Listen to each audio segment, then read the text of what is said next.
সাবেক প্রধানমন্ত্রী শেখ হাসিনার বিরুদ্ধে জুলাই অভ্যুত্থানে হত্যাযজ্ঞ চালানোর অভিযোগে তদন্তে ১ মাস সময় নির্ধারণ করে দিয়েছে আন্তর্জাতিক অপরাধ tribunal. Chief prosecutor Tajul Islam সোমবার দুপুরে ট্রাইব্যুনালের শুনানি শেষে এক ব্রিফিংয়ে এ কথা জানান। তিনি বলেন, আজকের সব অপরাধের প্রধান দায় শেখ হাসিনার।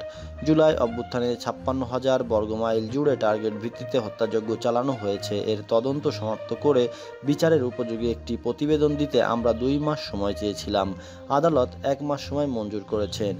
ট্রাইব্যুনালের চিফ প্রসিকিউটর বলেন, জুলাই আগস্ট মাসেই নয়, বিগত সরকার ক্ষমতায় আসার পর থেকে গুম, খুন ও হত্যার বীভৎসতা সৃষ্টি করে। হিটলারের সময়ের ক্যাম্পের মতো ক্যাম্প তৈরি করে তাতে নিষ্ঠুরভাবে বন্দীদের নির্যাতন করা হয়েছে। তারা শুধু গণহত্যাই করেনি, নির্যাতনের যত রকম পন্থা রয়েছে সবই বাস্তবায়ন করেছে, যা হিটলারের নাৎসি বাহিনীর কথা মনে করিয়ে দেয়।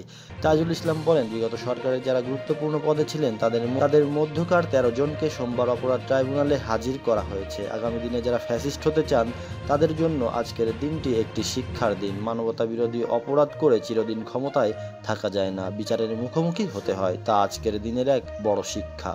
তিনি বলেন, ২০০৯ সাল থেকে রাষ্ট্রযন্ত্র ব্যবহার করে সব রাষ্ট্রীয় প্রতিষ্ঠানগুলো রাজনীতিকরণ, দলীয়করণের মাধ্যমে একটি নিপীড়ক সংস্থা পরিণত হয়েছিল।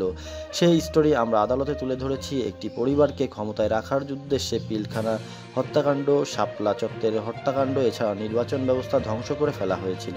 সাবেক প্রধানমন্ত্রী শেখ হাসিনার বিরুদ্ধে তদন্তে আদালতের ১ মাস সময় নির্ধারণ করে দেওয়ার কথা উল্লেখ করে চিফ প্রসিকিউটর বলেন, ১ নম্বর আসামি শেখ হাসিনা, তিনি ভারতে পালিয়ে আছেন। আমাদের পক্ষ থেকে ফরমাল আবেদন পাঠিয়েছি ইন্টারপোলের কাছে। রেড নোটিশের মাধ্যমে তাকে পেলে গ্রেপ্তার করা হয়। তবে এর বাইরে পদক্ষেপ রয়েছে। যেহেতু মানবতা বিরোধী অপরাধ সংগঠনের অভিযোগ রয়েছে শেখ হাসিনার বিরুদ্ধে, গ্রেপ্তারি পরোয়ানা জারি আছে। তিনি বলেন, ডিফেন্সের পক্ষে বেশ কয়েকজন আইনজীবী তাদের ওকালতনামা দাখিল করেছেন। তবে তাদের পক্ষ থেকে শুধু একজনের জন্য পিটিশন ছিল। সেই পিটিশনই ছিল অভিযোগের কপি সরবরাহ করা সংক্রান্ত, কিন্তু পিটিশনটি যথানিয়মে দাখিল করা হয়নি, সুতরাং পিটিশন হিসেবে সেটি গণ্য হয়নি। ভবিষ্যতে তিনি যদি মনে করেন সেটার ব্যাপারে আদালত যথাযথ আদেশ দেবেন।